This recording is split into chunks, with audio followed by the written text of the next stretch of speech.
Muito boa noite a todos. Mais uma vez é um grande prazer estar aqui com vocês. Enquanto os louvores estavam sendo entoados, eu estava olhando aqui o pessoal, vendo alguns rostos conhecidos e fiquei muito contente de lembrar de alunos meus de tantos anos atrás estão reaparecendo aqui, eu podendo reencontrá-los, né? Então aqui, por exemplo, o Davilson, aqui de São Caetano, foi meu aluno em 2014, lá na FATAB, na Avivamento Bíblico, né? Aí a gente pode fazer um curso junto.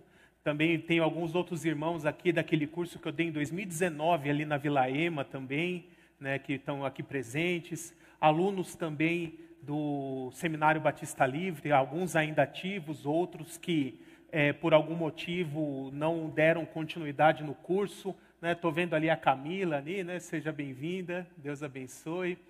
E voltem para o SBL, né? Voltem também para dar continuidade nos seus cursos. É muito importante que cada membro, cada irmão aqui tenha a sua formação teológica. Não é só para pastores, não é só para obreiros oficiais da igreja, mas é para todo cristão que busca ser útil para o reino de Deus e bem preparado. É importante o conhecimento da palavra de Deus.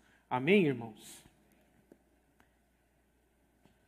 Podem colocar os slides já do início. Hoje nós falaremos em especial sobre as profecias do livro de Daniel. E certamente, de todos os livros do Antigo Testamento, o meu preferido é o livro de Daniel. Não é à toa que eu também coloquei no meu filho o nome de Daniel. Acredito que esse tenha sido o mesmo motivo do porquê o pastor Wagner colocou o nome do filho dele, Daniel, também, né, pastor?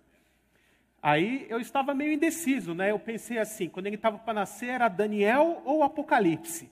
Aí eu pensei assim, Apocalipse ele não vai gostar muito de chamar, então é melhor colocar Daniel mesmo, e acabou ficando Daniel, né?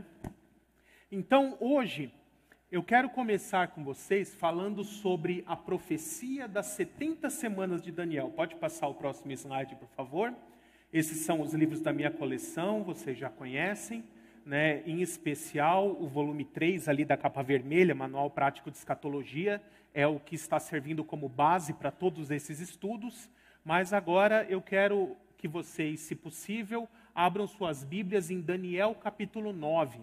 Vamos começar lendo os versos 1 e 2, para que nós possamos entrar no contexto em que essa profecia foi revelada.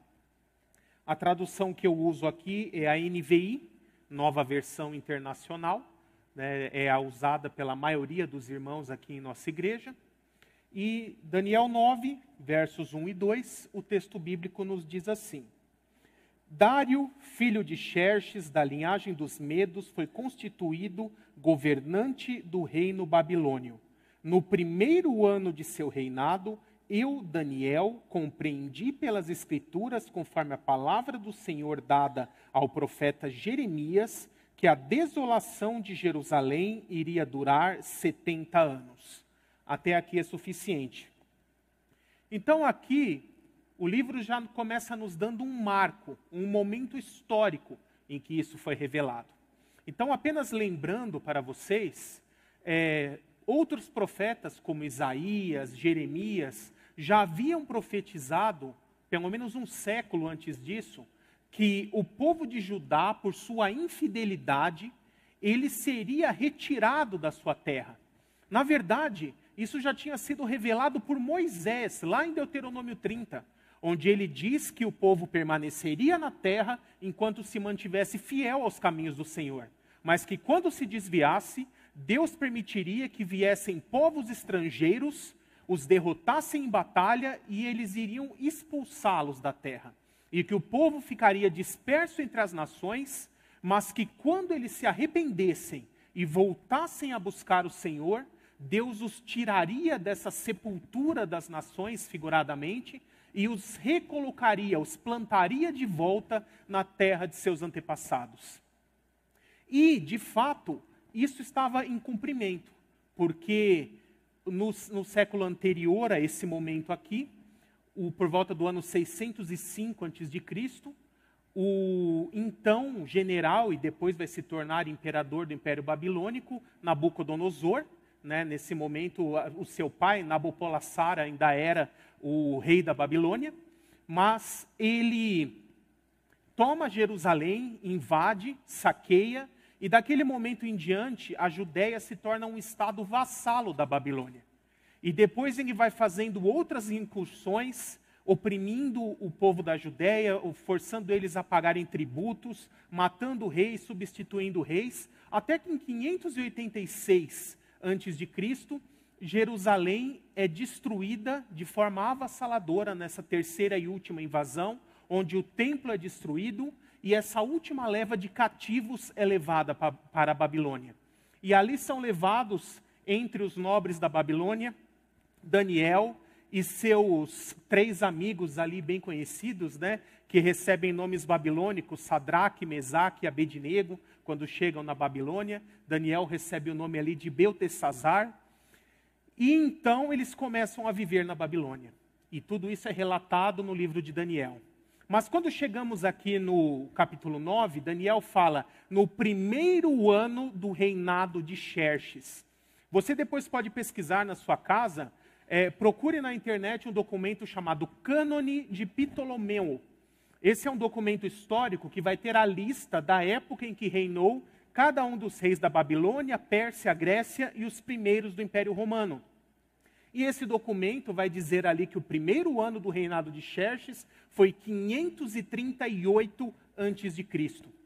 Então perceba, o cativeiro de Jerusalém, o cativeiro do povo da Judéia começa em 605 a.C. E agora já era 538. O poder do Império Babilônico havia sido derrubado, os persas derrotaram os babilônicos em batalha e assumiram a supremacia mundial. Então, no primeiro ano do reinado de Xerxes, Daniel estava estudando as Escrituras, o texto sagrado nos diz. Não apenas o profeta Jeremias, mas todos os livros do Antigo Testamento que já existiam na época dele. A maioria do Antigo Testamento já tinha sido escrito ali na época de Daniel. E diz que quando ele chega no livro do profeta Jeremias, ele entende que estava profetizado que o cativeiro, a desolação do povo de Judá na Babilônia, duraria 70 anos. Então perceba que se começou em 605 e agora estamos em 538, isso significa que já se fazia 67 anos que o povo de Judá estava cativo na Babilônia. E o texto diz que, lendo as profecias, ele entende que estava profetizado que o cativeiro duraria 70 anos. Ou seja, fazendo as contas, ele percebe que em aproximadamente 3 anos se completariam os 70 anos profetizados e terminaria o cativeiro. Mas, como ele estava lendo todas as escrituras daquele momento, certamente ele leu textos como Deuteronômio 30, 1 Reis 8, o próprio restante do livro de Jeremias. Inclusive, depois, se vocês quiserem conferir, essas profecias que dizem que o cativeiro duraria 70 anos, está em Jeremias capítulo 25 e também no capítulo 29. Né? E certamente Daniel estava lendo outros textos, os quais diziam que o arrependimento é condição fundamental para que Deus tirasse os povos do cativeiro e os colocasse de volta em sua própria terra. Por isso, e esse entendimento nos leva a entender e nos ajuda a entender o que Daniel faz em sequência. Porque a partir do verso 3, ele começa uma grande oração. Uma oração em que ele pede perdão pelos seus pecados, perdão pelos pecados do povo. Ele se coloca como intercessor de todo o povo de Judá, representando o povo, pedindo para que os quebrante, perdoe os seus pecados e os restaure. Ele sabia que esse arrependimento e essa restauração eram necessárias para que ao final dos 70 anos, Deus movesse o cenário da história e tirasse os judeus do cativeiro na Babilônia, para que eles pudessem ser colocados de volta em sua própria terra. E por isso ele faz essa oração intercessória. E é interessante que a partir do verso 20 ali ocorre algo muito curioso. Porque o texto nos leva a entender que ele estava assim ajoelhado na lateral de sua cama, orando, e de repente ele ouve um barulho como que de asas batendo, né, e alguma coisa entrando, voando em alta velocidade ali e chegando ao quarto dele. E ele sente uma mão tocando o seu ombro. E então, quando ele se vira para ver quem é, e aqui eu vejo uma das passagens mais curiosas da Bíblia, porque o texto diz, Daniel falando em primeira pessoa, então me virei e vi que era Gabriel, o mesmo anjo que eu já tinha visto na visão anterior. E se você observar, cerca de 15 anos antes desse evento, em Daniel 8, ele também tinha tido uma visão, e o anjo Gabriel tinha sido enviado por Deus para explicar o significado daquela visão.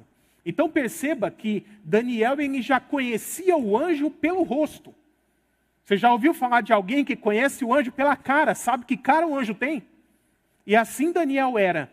O anjo não precisou nem se apresentar, mas mesmo assim, para cumprir o protocolo, o anjo Gabriel se apresenta e fala, eu sou Gabriel, que permaneço na presença de Deus e vim te trazer a resposta da sua oração, porque você é muito amado. Então aqui, o anjo é enviado para entregar essa revelação acerca do fim dos tempos. Mas perceba que o contexto a seguir nos mostra que Daniel, ele estava com um entendimento errado acerca do que ia acontecer. Porque Daniel estava pensando que ao final desses 70 anos, quando o povo fosse liberto do cativeiro e levado de volta e fosse permitido que eles voltassem para a Judéia e reconstruíssem Jerusalém e o templo, Daniel estava achando que o Messias iria se manifestar e o reino messiânico já teria o seu início, ali nos dias dele.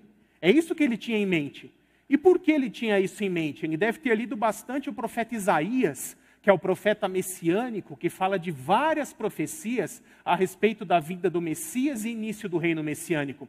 E entre elas, eu quero ressaltar em especial uma profecia que começa nos versos finais de Isaías 44 e vai até Isaías 45, verso 1, onde Deus profetiza que levantaria um homem chamado Ciro, que ele seria o seu ungido e que Ciro daria ordens para que Jerusalém fosse reconstruída, para que os seus alicerces sejam lançados novamente e para que o templo seja reconstruído. E olha que interessante, aqui eu falo do reinado de Xerxes, né? Mas eu preciso explicar um pouco mais para vocês como funcionava o reino persa. Xerxes aqui era um governante local, porque o Império Persa, ele conquistou 3 outras nações, Babilônia, Líbia e Egito. E em cada uma delas, o imperador do Império Persa coloca um governante local, um regente, para representar o reino persa naquela província. E no caso aqui, Xerxes, ele era genro do imperador da Pérsia, casado com uma das suas filhas, e depois da morte do imperador, ele se torna o próximo imperador da Pérsia, e ele foi colocado ali como regente da Babilônia. Inclusive, ele fez grande amizade com Daniel, foram bons amigos ali durante esses anos de velhice de Daniel. É aquele mesmo regente do episódio de Daniel na Cova dos Leões, ali no capítulo 6. Então, como se chamava o imperador de toda a Pérsia? Ciro. Então perceba que 150 anos antes, Isaías já havia profetizado que subiria ao poder um homem chamado Ciro, que ele seria um ungido da parte de Deus, porque os reis são ungidos, todos os reis governam pela permissão de Deus, Deus os estabelece e também os faz cair no momento certo. Deus tem o controle da história. E aqui, por meio de Isaías, era profetizado que esse rei que viria, chamado Ciro, permitiria que o povo de Jerusalém, da Judéia, saísse do cativeiro e voltasse para Jerusalém e reconstruísse a sua nação novamente. E agora, os persas sobem ao poder, derrotam os babilônicos e o rei de toda a Pérsia se chama Ciro. É interessante que a cultura judaica, a tradição judaica, vai dizer que algum tempo depois, Ciro veio visitar a Babilônia. E ali ele encontra com o Daniel já idoso. O Daniel dessa época já tinha os seus quase 80 anos de idade. Era um Daniel bem idoso já. E então Daniel vem com o rolo do profeta Isaías e fala, Ciro o grande, rei de toda a Pérsia, um profeta de meu povo profetizou a teu respeito. E ele lê esses trechos de Isaías 44 e 45. E aí o rei ouve entende realmente que se tratava dele, e o Ciro diz assim: me chame este homem, eu gostaria de conversar com ele. E Daniel fala: ele viveu há 150 anos atrás, e profetizou a teu respeito e te chamou pelo nome. E assim Ciro entendeu que realmente era a palavra do Senhor sobre a vida dele, e permitiu que o povo de Israel, o povo de Judá, saísse ali da Babilônia e voltasse para a Judéia. Isso acontece ali mais ou menos 3 anos depois, 535 antes de Cristo. Então perceba ali a grandiosidade da profecia bíblica se cumprindo. Mas voltando agora em 538, aqui quando Daniel faz essa oração, o anjo Gabriel aparece para ele e vem lhe trazer uma mensagem. E essa mensagem é conhecida como a profecia das 70 semanas de Daniel. Vamos ver nos slides a seguir. Então, Deus revelou quanto tempo demoraria desde seus dias até a vinda do Messias. Também revelou o que aconteceria desde a vinda do Messias até os nossos dias. E a última parte da revelação nos mostra como será o fim dos tempos e a volta de Cristo. Pode passar o próximo. Então aqui nós temos um fluxograma, pode passar, sobre como entender a profecia das 70 semanas de Daniel, que vai Daniel, no capítulo 9, versos 24 a 27. Um trecho pequeno, de apenas 4 versículos, mas que contém um conteúdo profético grandioso, extenso.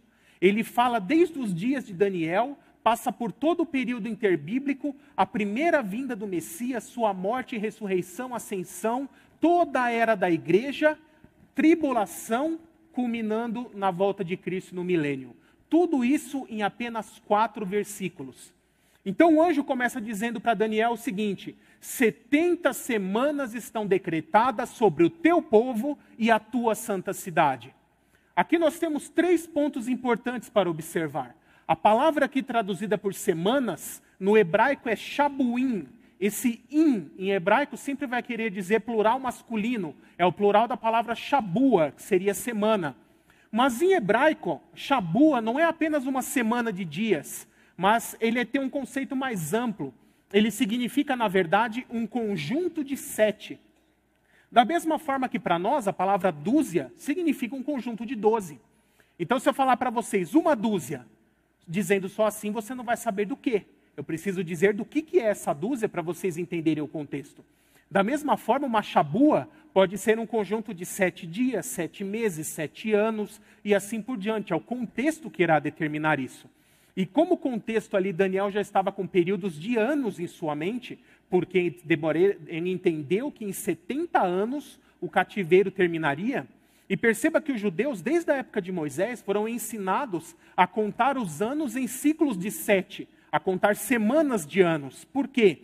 A cada 6 anos que passava, o 7º era chamado ano sabático, em que não se podia plantar nada na terra, tinha que deixar a terra descansar e colher apenas o que crescesse espontaneamente.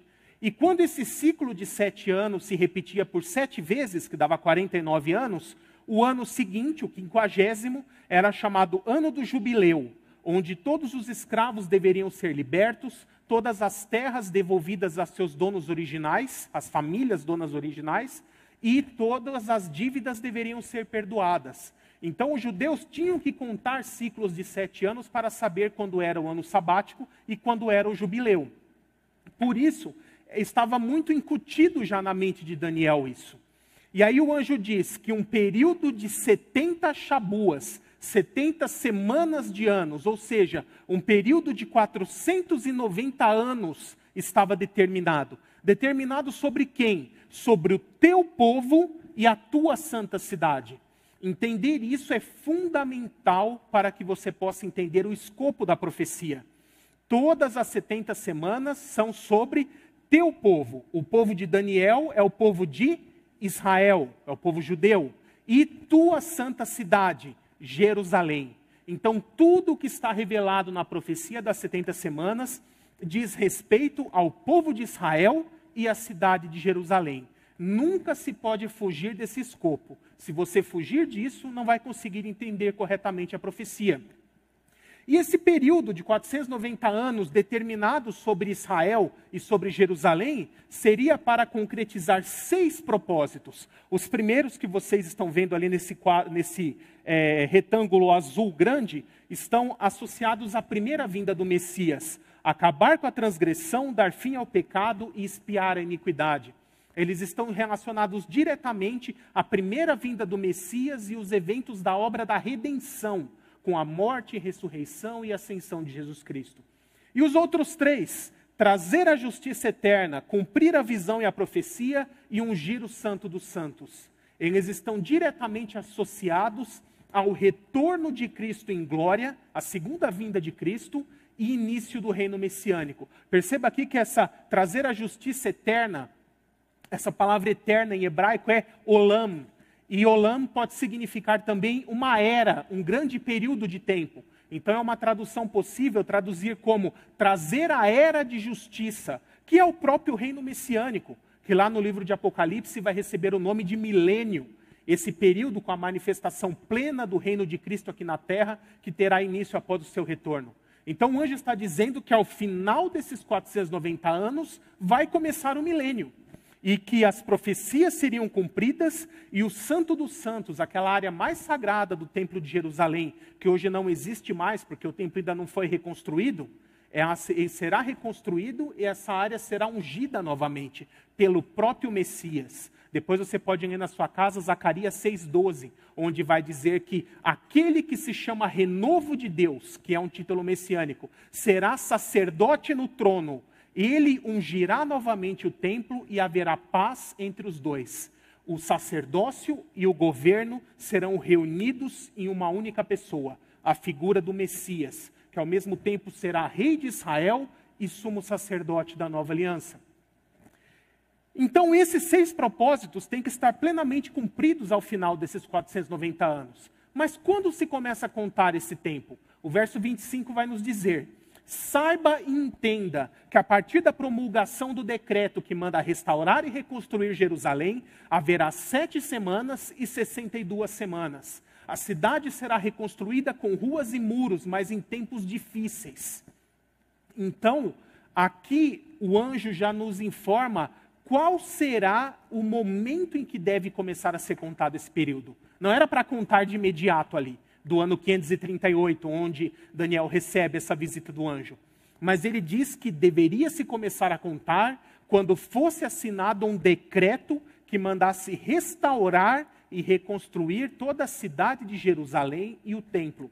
E vocês vão encontrar na Bíblia esse decreto no livro de Neemias, capítulo 2, versos 1 a 8. É aquele episódio onde Neemias era o copeiro do rei Artaxerxes, e ali o rei vê que ele estava contrito, entristecido, e ele explica: olha, a cidade dos meus antepassados está em ruínas, virou morada de animais selvagens, e ele estava muito triste com isso. Então Artaxerxes, compadecido disso, ele autoriza Neemias a levantar uma caravana com trabalhadores para a mão de obra, materiais, pedra, madeira, ferramentas, dinheiro, provisões de alimento, tudo que era necessário, e ainda tem uma autorização para recolher tudo o que fosse preciso em todas as terras por onde ele passasse no caminho até a Judéia, para levar essa caravana e reconstruir Jerusalém e o templo. E o texto ali diz que foi no mês de Nissan. Nissan equivale ao nosso abril no calendário judaico, do 20º ano do rei Artaxerxes. Isso equivale, depois eu explico tudo isso em bem mais detalhes no capítulo 3 do Manual Prático de Escatologia.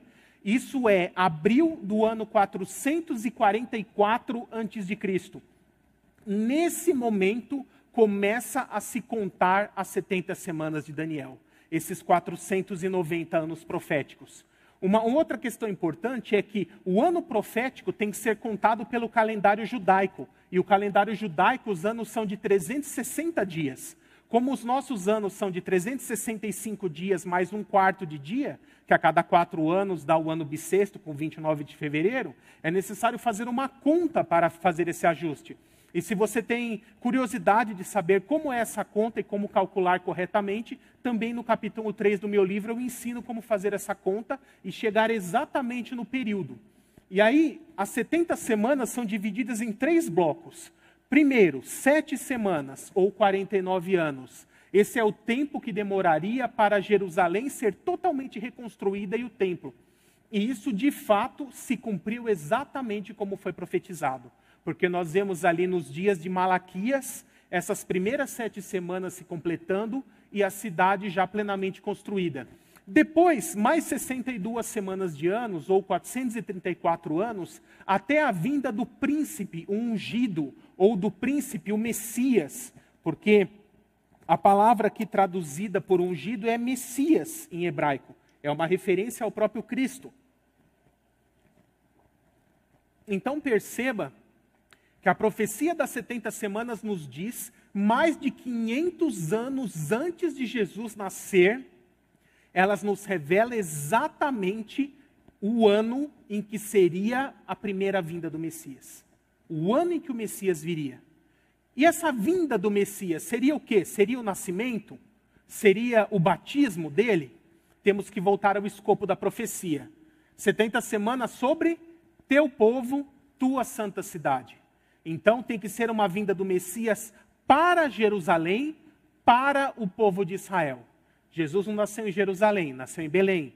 Jesus não foi batizado em Jerusalém, foi batizado no Rio Jordão, a 9 quilômetros de Jerusalém. Quando ele chega em Jerusalém para ser recebido como Messias. Isso está lá em Mateus capítulo 21, normalmente tem o subtítulo de entrada triunfal. Os católicos costumam chamar de Domingo de Ramos. Era o domingo, dia 10 de Nissan, do ano 33 depois de Cristo, que ele entra em Jerusalém montado num jumentinho e é recebido pelo povo com folhas de palmas.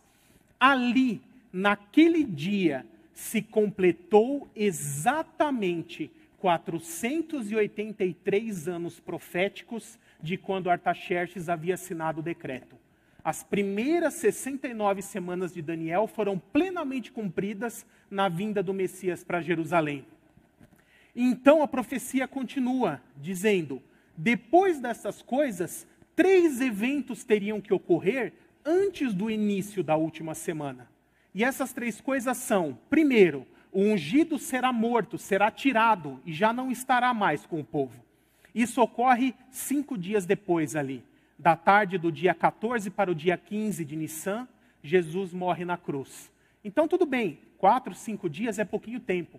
Mas perceba que o segundo evento é Jerusalém e o templo seriam destruídos pelo povo de um governante que virá. Essa destruição foi empreendida pelo general romano Tito, que depois também vira imperador, no ano 70 depois de Cristo. Então perceba que de 33, que foi o ano que Jesus morreu, para 70, se passaram 37 anos do primeiro evento para o segundo evento ocorrer. Isso já nos comprova que ao final da semana 69, com a primeira vinda do Messias, houve uma pausa nessa contagem. Porque o Messias foi rejeitado pelo povo de Israel e por isso deu-se início ao plano da igreja. O plano de Deus para alcançar a todos os gentios de todo o mundo com a salvação em Jesus Cristo. Como o próprio apóstolo Tiago, irmão do Senhor Jesus, diz lá no Concílio de Jerusalém, em Atos 15, onde ele diz que agora havia entendido que na atual era, essa era da igreja, Deus deixa de lado o povo de Israel e se volta para os gentios a fim de reunir um povo para o seu nome. E que quando esse propósito estiver concluído, e quando o será? Com o arrebatamento da igreja. Nesse momento a igreja estará concluída. E aí ele diz, então Deus se voltará novamente para Israel para levantar a tenda caída de Davi. Então, na atual era da igreja, o plano de Deus com Israel está pausado, está deixado de lado, enquanto a era da igreja está em vigor. Mas quando ocorrer o arrebatamento, encerrando a era da igreja, Deus vai retomar o plano com Israel. Então, 3 coisas têm que acontecer na era da igreja. Messias foi morto, ressuscitou, subiu aos céus, isso já aconteceu. Depois, Jerusalém e o templo seriam destruídos pelo povo de um governante que virá. Isso também já aconteceu no ano 70. E o terceiro ponto é, Jerusalém, a Terra Santa e o povo de Israel entrariam num estado de constante falta de paz. Guerras e desolações foram decretadas. E isso é o que nós vivemos até hoje. Todas essas guerras em Israel, que nós vemos em todos esses períodos da história, tantas perseguições contra o povo judeu em todos os lugares do mundo, desde a Inquisição espanhola, ainda na Idade Média, o Holocausto nazista e tantos outros eventos, são cumprimento de Daniel 9:26. Guerras e desolações foram decretadas na Terra Santa, guerras e desolações foram decretadas para o povo de Israel. Todas as guerras islâmicas ali na Terra Santa, as cruzadas e tantas outras guerras são cumprimento direto do que Deus falou nesse verso. Então, geralmente o pessoal me pergunta, toda vez que tem alguma guerra, explode algum conflito em Israel, e o pessoal fala assim, pastor, será que essa guerra agora é o sinal do tempo do fim? E eu sempre digo a mesma coisa, irmãos, o sinal do tempo do fim não é guerra no Oriente Médio. Guerra sempre aconteceu e vai continuar acontecendo. O sinal do tempo do fim é paz no Oriente Médio. É quando se levantar um grande líder entre os gentios que fará paz. Porque é exatamente isso que o verso 27 vai dizer. Lembra que o verso 26 vai dizer que do povo que destruiu Jerusalém, o templo, que foi o Império Romano, virá um governante no futuro. Esse governante, que irá, em certo sentido, ressuscitar o Império Romano, numa forma moderna e contemporânea, a teologia cristã chama de o anticristo. E Daniel 9:27 vai dizer, ele fará um acordo com muitos por uma semana. Então, se levantará um grande líder entre os gentios, que fará um acordo de paz entre Israel e seus inimigos, que hoje principalmente são os árabes. E esse acordo será com a duração de 7 anos. Quando se levantar um líder entre as nações, que conseguir fazer esse acordo, tirar ele do papel, e ambos os lados, tanto Israel quanto os árabes, os muçulmanos, respeitarem esse acordo, e ele efetivamente sair do papel, e outros textos, por exemplo, como Apocalipse 11, Zacarias 14, vai dizer que esse acordo dividirá Jerusalém. Jerusalém vai ficar metade para os judeus, metade para os árabes, inclusive o monte do templo. O monte do templo será dividido no meio, para que nessa metade que for dada aos judeus, possa ser reconstruído o templo de Jerusalém que foi destruído. Eu acredito piamente que a mesquita ali não será derrubada. O templo de Jerusalém será construído do lado da mesquita.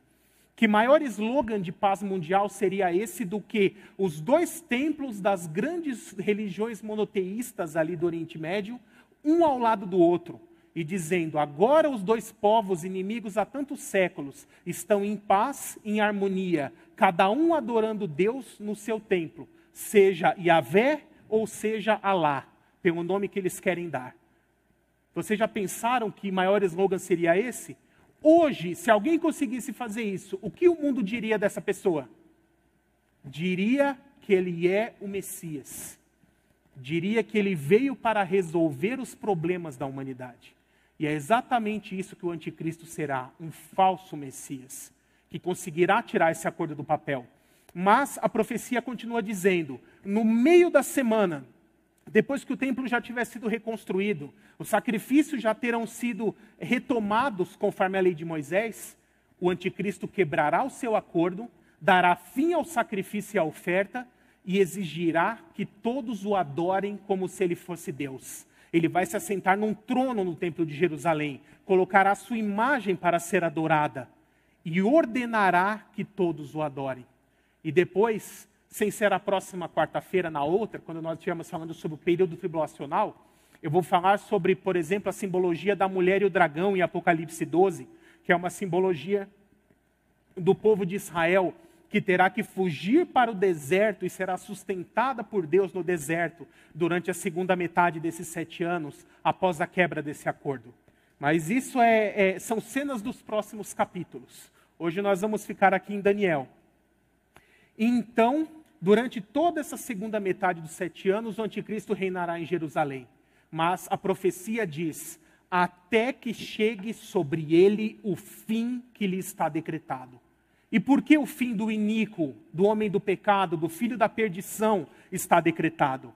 Porque ao final das 70 semanas, chegará o reino de justiça eterna, será cumprida a visão e a profecia, e o Santo dos Santos será ungido. E quem vai fazer tudo isso? O próprio Senhor Jesus em seu retorno. O mesmo que veio na primeira vinda, foi morto, ressuscitou, subiu aos céus. Ele irá retornar para destruir o anticristo, seu império, seu governo, seu exército, julgar o mundo e estabelecer a consumação plena do reino de Deus sobre toda a terra. E é isso que a profecia das 70 semanas nos diz. Você pode se alegrar com isso? Você pode dar um glória a Deus em saber que Deus tem esse controle da história e que tem tudo planejado e projetado. Como Isaías diz, o nosso Senhor é o Deus que revela o fim ainda no início. E agora eu quero ver outra profecia com vocês, na verdade 2 profecias. As profecias dos impérios mundiais estão nos slides seguintes. Nós vamos ver a profecia de Daniel 2, da estátua, e de Daniel 7, os animais. Aqui nós vamos tratar essas 2 profecias em paralelo. Por quê? Cronologicamente, a primeira delas, Daniel 2, é um sonho que o próprio rei Nabucodonosor teve várias vezes seguidas. E é interessante ali a passagem, porque ele não entende o sonho, chama os seus sábios e exigem que os sábios interpretem o sonho. E aí os sábios falam assim, tá bom, rei, conta pra gente o que o senhor sonhou, a gente interpreta. E aí o rei disse assim, Nabucodonosor, não, para que eu saiba que a interpretação é sobrenatural, vocês vão me contar o que eu sonhei e depois explicar, sem eu contar. E aí os sábios falaram, senhor, mas ninguém consegue fazer isso. E aí Nabucodonosor fala, não quero saber. Se ninguém interpretar o sonho em 3 dias, vão mandar matar todos os sábios da Babilônia. E aí o pessoal ficou em choque. Eles não gostavam do Daniel, mas Daniel também era um dos sábios da Babilônia. Aí foram lá bater na porta do Daniel. Falaram, Daniel, seguinte, aconteceu isso, isso e isso, e vê com o seu Deus aí, o que você faz? Porque senão daqui a 3 dias todo mundo vai morrer e você também. E aí Daniel jejuou e orou pelos 3 dias, e na manhã do 3º dia, ele chega à presença do rei. E fala, o Senhor dos céus, que tem o controle da história, que estabelece os reis e também os faz cair, me revelou o seu sonho e me deu a interpretação. E eu vim aqui para te contar o sonho e dar a interpretação vinda do próprio Deus. E aí ele começa a falar de uma visão, de uma grande estátua feita de vários metais. Mas eu vou dar um pause aqui porque eu vou fazer um paralelo. Mais ou menos uns 15 anos depois disso, o próprio Daniel tem um sonho, onde ele vê vários animais, um após o outro, saindo do mar. E aqui nós temos um paralelo, porque as partes da estátua e cada um dos animais representam exatamente a mesma coisa. Cada parte da estátua representa um dos impérios de governo humano que subiria ao poder na história, alcançaria o status de supremacia mundial e depois, no tempo certo, seria derrotado e substituído. Assim como cada animal também simboliza um dos impérios. E aqui nós temos que traçar uma comparação. Por que Nabucodonosor vê os impérios mundiais como uma estátua, feita de vários metais preciosos, nobres, uma obra de arte? Mas Daniel, no sonho, vê esses impérios como bestas, feras, animais selvagens, se atacando, se degladiando em busca de poder. Aqui nós temos um paralelo. A forma como o homem ímpio vê os impérios de governo humano, como obras de arte, coisas maravilhosas, ricas, nobres. E aqui do outro lado, nós, por meio do sonho de Daniel, vemos como Deus vê os impérios de governo humano, como bestas, como feras, irracionais, predadoras, se degladiando e matando uns aos outros em busca de poder. E aqui nós temos esse paralelo. Pode passar o próximo slide, por favor. Então aqui, a primeira parte da estátua é a cabeça de ouro, que representa o Império Babilônico. Foi ali de 605 a 538. Né? E por que a cabeça de ouro? Os babilônicos, eles tinham a parte intelectual muito bem desenvolvida. Eles foram pioneiros em várias questões, por exemplo, da matemática. Os babilônicos são conhecidos como os pais da música, eles foram desenvolvedores de muitos instrumentos musicais, foram os primeiros a registrar melodias de música em forma escrita, o que depois lá na frente vai virar cifra, partituras, né, essa forma de registrar a música. Foram pioneiros em construção, em astronomia, em geometria e tantas outras áreas de conhecimento humano. E por isso eles são comparados com a cabeça de ouro. A cabeça porque é o intelecto, o cérebro, e o ouro porque é o metal mais nobre. E ao mesmo tempo ele é comparado com um leão com asas de águia. Por quê? O leão, o rei dos animais, a maior autoridade entre os animais terrestres. E a águia, a rainha das aves do céu. Então perceba que se nós juntássemos asas de águia e um leão, esse animal teria toda a autoridade sobre a terra e sobre o céu. Teria autoridade sobre todo o reino animal. E por isso seria o rei absoluto. E essa é a ideia representada aqui. Mas o Império Babilônico caiu. E depois dele vem a segunda parte, representada pelo peito e braços de prata. O peito e os braços de prata representa o Império Persa. A gente chama de Persa, mas na verdade o nome completo é o Império Medo-Persa. Porque é o resultado da união de dois povos, os medos e os persas. Os medos eram um povo mais antigo que os persas, porém menor. E os persas, apesar de ser uma civilização mais recente que os medos, cresceu mais e conseguiu superar os medos. E a união desses dois povos gerou o Império Medo-Persa, ou popularmente conhecida só como Império Persa. Mas olha como a analogia se completa em todos os detalhes. Do ponto de vista de valor, de nobreza, a prata é inferior ao ouro. Da mesma forma, intelectualmente, os persas eram inferiores aos babilônicos. Mas do ponto de vista de dureza, a prata é mais dura que o ouro. Por isso, nas batalhas, nos conflitos, o Império Persa conseguiu sobrepujar os babilônicos, porque eles tinham uma dureza maior. Da mesma forma, ele é representado pelo urso em Daniel 7. E também o urso, embora o leão seja chamado de rei dos animais, um urso é muito mais forte do que um leão. O leão, ele se sobressai porque ele ataca em bando. Mas um leão sozinho jamais vai enfrentar um urso. Ele sabe que não tem condições, ele foge na hora. A força de um urso é muito maior do que a de um leão. Para vocês terem uma ideia, quando o urso ele agarra uma presa, um cervo, por exemplo, e faz aquele golpe que se chama braço de urso, que ele aperta com tanta força as costelas do animal a ponto de quebrar as costelas e matar o animal por sufocamento, que ele não consegue respirar, não consegue expandir o pulmão. Ali, durante alguns minutos, ele imprime uma força, somando as duas patas, de quase 1 tonelada sobre um animal. Muito mais forte do que um leão. E da mesma forma, os persas foram mais fortes que os babilônicos. E por que ele tem 3 costelas na boca, o texto diz? Por causa das 3 nações que os persas derrotaram. Babilônia, Líbia e Egito. Representada aqui por cada uma das costelas que o leão abocanhou. E perceba, olha que interessante, da mesma forma que no peito e braços de prata, uma estátua em forma humana vai ter 2 braços, mas sempre um mais forte que o outro. Se a pessoa é destra, vai ser o direito, se é canhota, vai ser o esquerdo. E, da mesma forma também, os persas eram mais fortes que os medos. Era a união de 2 povos com o mais forte. Do urso vai dizer que ele se levanta a partir de um dos lados, mostrando também que um dos lados era mais forte, fazendo essa comparação entre os medos e os persas. E aqui o Império Persa vai de 538 a 331 a.C., né, e já entrando no período interbíblico. Mas eles também, nesse devido tempo, foram derrotados e substituídos pelo próximo império. Do slide seguinte, representado pelos quadris de bronze.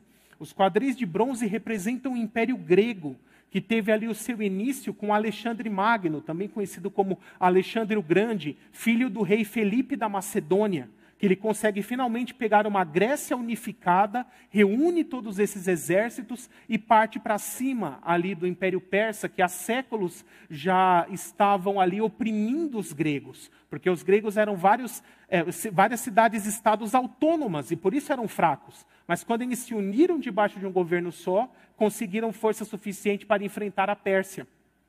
E aqui eles são representados pelos quadris de bronze, por quê? O bronze, olha que interessante, ele não é um metal encontrado naturalmente, em minas da natureza, porque ele é uma liga metálica. O bronze se cria com a mistura de cobre e estanho. Então tem que pegar o cobre e o estanho, aquecer os dois até entrar em ponto de fusão e fundir os dois metais. E aí se cria bronze. E a estrutura química deles é tão interessante porque você pega dois metais moles, bem maleáveis, e quando fundem os dois juntos, viram um metal duro. Né? E sendo um metal mais duro do que os outros dois, ele fica melhor para se construir espadas, escudos, elmos, armaduras e assim por diante. Por isso, todo equipamento bélico dos gregos era feito de bronze, porque eles dominavam essa técnica da metalurgia de como produzir o bronze. Inclusive, depois que Alexandre já tinha consolidado seu império, até as moedas que circulavam como dinheiro no império eram feitas de bronze. Inclusive, para a curiosidade de vocês, a primeira pessoa que se tem registro na história que colocou seu rosto no dinheiro, na moeda, para que todo mundo que olhasse para o dinheiro soubesse quem era o governante, foi Alexandre Magno. O Império Persa colocou o rosto de Alexandre, né, nas moedas, e várias dessas moedas existem até hoje como relíquias, ali com o rosto de Alexandre, tá? Todas elas feitas de bronze. E em Daniel 7, ele é comparado com um leopardo, de 4 cabeças, 4 asas. Então a característica maior do leão, autoridade. A característica maior do urso, força bruta. E a característica maior do leopardo, que representa o Império Grego, agilidade em suas conquistas. O leopardo, também chamado de chita em alguns lugares, é o animal terrestre mais rápido do mundo. Quando ele está perseguindo a sua presa, durante alguns segundos ele atinge a velocidade de 100 km por hora, quando ele está perseguindo uma presa. Ele não tem como. Se uma presa estiver em menos de 300 metros dele, ele vai pegar. Não tem outro jeito. Só se estiver em mais de 300 metros, porque o leopardo cansa rápido. Então, se ele estiver longe, talvez a presa consiga ganhar distância e fugir. Está em menos de 300 metros e o leopardo vai pegar. Não tem jeito. Porque ele corre a 100 por hora. E isso mostra a grande agilidade do Império Grego em suas conquistas. Para vocês terem uma ideia de comparação, Alexandre Magno sai ali da Macedônia e em 10 anos ele já estava lá no rio Ganges, na fronteira da Índia. Começando já a invadir a Índia, onde ele para ali e desiste de continuar nas suas empreitadas e resolve voltar. Só para uma comparação, o Império Romano demorou quase 200 anos para dominar essa mesma faixa de terra, que o Império Grego dominou em 10. Por isso que ele é comparado com o leopardo, a grande agilidade. Então, se um leopardo sem asa já corre a 100 por hora, imagina um leopardo com 4 asas, a velocidade que ele teria. E é essa hipérbole que é a representação aqui do Império Grego. E por que 4 cabeças? Daniel 8 também vai explicar um pouco melhor isso, que Alexandre morre jovem, sem deixar descendentes, e os seus 4 principais generais fazem um acordo e dividem o Império Grego em 4 partes, tomando por base os pontos cardeais, norte, sul, leste e oeste, e dividem o Império um pedacinho para cada um. E desses 4, 2 se sobressaem mais. O Império Seleucida, que depois é o que seria equivalente à Síria, nos tempos mais modernos, e o Império Ptolomaico, dos Ptolomeus, que é o Egito. E depois eles apenas são conhecidos como Reino do Norte e Reino do Sul, porque eles sobrepujam e absorvem os outros 2. Depois de algum tempo fica só o Norte e o Sul. E aí os Seleucidas e os Ptolomaicos, eles vão guerreando entre si durante todo o período interbíblico. Tá? Então este é o Império Grego, mas ainda não acabou, porque depois dele vem o 4º Império, as pernas de ferro, que são representação do Império Romano. E o 4º animal, que é um animal terrível, que o profeta Daniel não soube descrever em detalhes, porque não se encaixava com nenhum animal da fauna, não era parecido com nada do que ele conhecia. E aqui o Império Romano vai de 63 a.C. até 476 d.C., com a queda de Roma. Esse era o império vigente e dominante na época da primeira vinda de Jesus. E por que ele é comparado com as pernas de ferro? Perceba que em nobreza o metal vai de baixo para cima. Ferro, bronze, prata, ouro. Em dureza vai de cima para baixo. O ouro é o mais maleável, depois a prata é um pouco mais duro, o bronze é um pouco mais duro que a prata e o ferro é o mais duro de todos. Então, isso mostra a grande dureza do Império Romano em suas conquistas, a crueldade com que ele vencia as batalhas e exterminava os povos inimigos. E assim ele é comparado com as pernas de ferro. E por que duas pernas, né? Um corpo humano precisa de duas pernas ali, do mesmo tamanho, para poder se equilibrar e andar. Da mesma forma, o Império Romano tinha a sua parte ocidental, com a capital em Roma, e a sua parte oriental, com a capital em Constantinopla. E assim, com as suas duas pernas, ele se manteve estável e existiu por vários séculos. Por isso ele é comparado com o ferro e com as pernas. E esse animal terrível, apesar do profeta Daniel não ter conseguido descrevê-lo em detalhes, ele aparece novamente em Apocalipse 13. E lá o apóstolo João, ele vai descrever esse animal. E olha com quem ele diz que esse animal é. Ele diz que esse animal tem cabeça de leão, corpo de leopardo e patas de urso. Perceba que são partes exatamente dos 3 animais que simbolizam os impérios anteriores. Então, por que ele tem a cabeça de leão? Porque ele terá o intelecto e a autoridade que os babilônicos tinham. Por que terá patas de urso? Porque ele terá a força bruta dos persas. E por que ele terá o corpo de leopardo? Porque ele também terá a agilidade dos gregos. E assim, com essa representação de uma quimera, esse animal mitológico ali da cultura grega, feito por partes de vários animais, é a representação de um império humanamente falando perfeito, invencível, porque reúne as melhores características de todos os impérios anteriores. E este é o Império Romano. Mas a Bíblia diz que ainda não é o fim. Depois disso virá os pés de ferro e de barro. Mas isso não é um império novo, mas é uma continuidade do Império Romano. Por quê? Daniel 2 vai dizer que os pés são em parte de ferro e em parte de barro. E como isso aconteceu? No século V, quando Roma caiu, os vários povos bárbaros que foram invadindo Roma, eles não eram unidos entre si. E eles não se juntaram num único império. O que eles fizeram? Cada um deles ocupou um pedacinho da Europa, colonizou ali, se miscigenou com os romanos locais que viviam ali. E, por exemplo, um desses impérios bárbaros eram os francos, os povos bárbaros. Os francos ocuparam o local que mais ou menos hoje conhecemos como França, e a mistura dos francos com os romanos gerou o povo que hoje chamamos de franceses. Assim como a língua dos francos misturada com a língua dos romanos, que era o latim, gerou a língua que hoje conhecemos como francês. E isso ocorreu em todos os demais países da Europa. Povos bárbaros ocuparam um pedacinho, se fixaram, se miscigenaram com os romanos, e o resultado dessa mistura de povo e de língua gerou ali nações e as chamadas línguas neolatinas.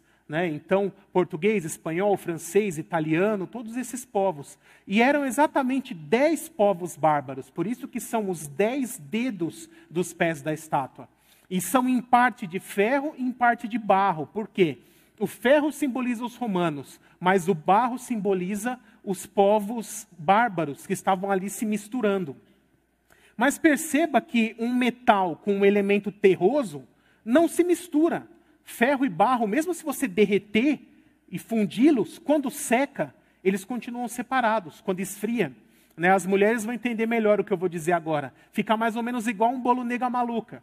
Sabe quando você pega ali uma massa clara, uma massa escura, dá uma misturada e põe na forma? E depois do bolo pronto ainda continua separado, a parte clara e a parte escura?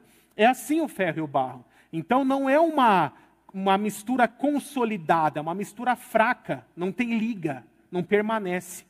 E hoje o mundo continua nesse estado. Nós vivemos hoje um Império Romano fragmentado.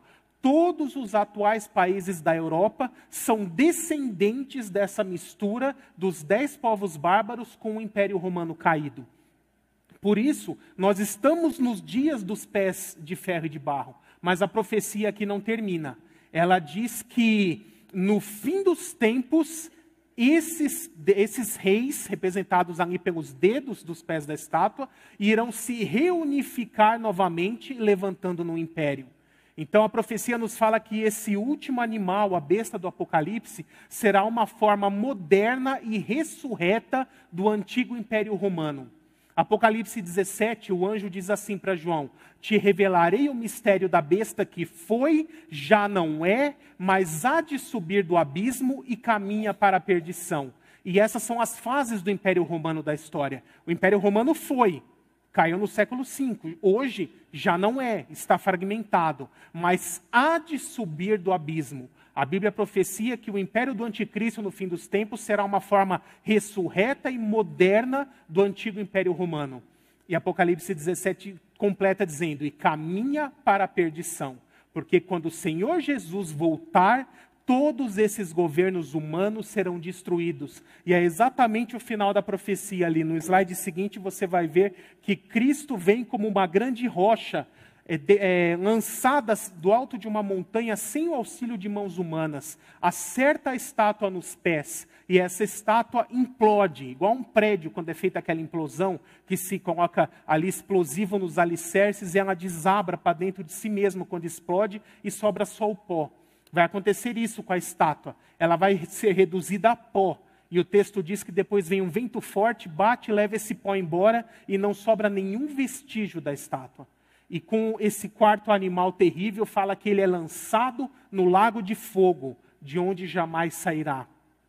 Então, essas profecias dos impérios mundiais falam que nós estamos hoje no Império Romano fragmentado, que no final dos tempos o Império Romano ressuscitará numa forma moderna, será um império do anticristo, sua principal fonte de poder, por meio dele o anticristo dominará o mundo por 7 anos. Mas que ao final desses 7 anos, o nosso Senhor Jesus Cristo irá voltar para dar um fim a toda essa era de impérios humanos iníquos, corrompidos, pecadores, e estabelecer a consumação plena do reino de Deus sobre toda a terra. Porque essa rocha que é Jesus Cristo em sua segunda vinda, o texto diz que depois de destruir a estátua, ele cresce, se expande e enche toda a terra. Então, por meio do conhecimento dessa profecia, nós temos que entender que os governos são ímpios, mas eles têm data e hora para acabar. Porque o nosso Senhor Jesus irá voltar e colocar um fim em tudo isso. E nós viveremos o reino de Deus plenamente manifesto sobre essa terra. Uma terra regenerada, restaurada, como era o Éden antes de Adão e Eva pecar. Com o nosso Senhor Jesus Cristo reinando num trono fisicamente, lá no templo de Jerusalém que será reconstruído, como o Rei dos Reis e Senhor dos Senhores sobre toda a terra. E nós, juntamente com toda a humanidade, veremos o Senhor Jesus efetivamente reinando sobre toda a terra. Isso é o que a profecia nos revela. Então, isso foi o que eu separei hoje para vocês, profecias do livro de Daniel. Daniel tem outras profecias, Daniel 8 eu não pude entrar em detalhes, Daniel 9, 10 e 11, também, 10, 11 e 12 falam de profecias do tempo do fim. Mas de uma forma resumida, eu pude dar uma palhinha para vocês de um pouquinho das profecias de Daniel. Na próxima quarta-feira, nós vamos estudar sobre os sinais da atualidade, os sinais da nossa era, os sinais do fim dos tempos, principalmente com o sermão profético que Jesus nos entregou em Mateus 24, com seus paralelos em Marcos 13 e Lucas 21. Então venha novamente na próxima quarta-feira e aprenda tudo o que o Senhor Jesus nos revelou a respeito de como serão os dias em que estamos vivendo. Obrigado pela presença de todos, que Deus os abençoe. Glória a Deus. Pastor Gabriel, vamos perguntar aqui, você conseguiu trazer aquele mapa grandão, feito a 3 mãos, aquele bem comprido, enorme? Eu não tenho mais, pastor, já vendeu tudo, tem que fabricar mais. Vamos fabricar. Eu vou pedir para que seja impresso. Juntamos eu, Gabriel e um colega e nós fizemos então um mapa, bem grande, né? Sim, tem um metro. Um metro mais ou menos. Um metro mais ou menos.